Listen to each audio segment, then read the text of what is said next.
Percaya tak ada orang simpan ribuan gram dalam akaun Gap? Cuba tengok apa yang saya tunjukkan ni.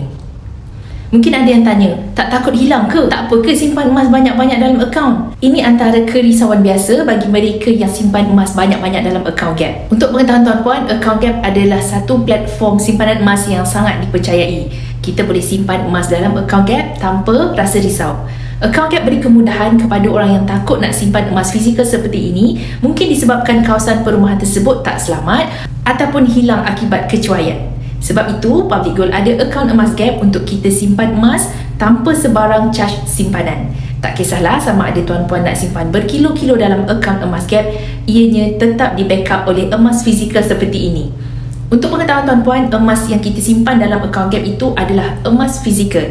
Cuma emas tersebut ada dalam simpanan Public Gold dan Public Gold tolong jagakan emas fizikal tersebut di satu tempat yang selamat. Itu sebabnya apabila tuan-puan dah simpan emas dalam akaun Gap dan tuan-puan nak keluarkan emas tersebut untuk pegang sendiri, ianya tak ada masalah. Akaun emas Gap memang sesuai untuk tuan-puan yang ada bajet besar tetapi tak nak pegang emas itu sendiri. Biarkan saja dalam akaun Gap dan Public Gold akan tolong jagakan. Jadi bagi tuan-puan yang berminat nak mulakan tabungan emas, boleh rujuk pin post saya cara mudah daftar akaun dan saya akan bimbing langkah-langkah simpanan emas yang terbaik untuk tuan-puan.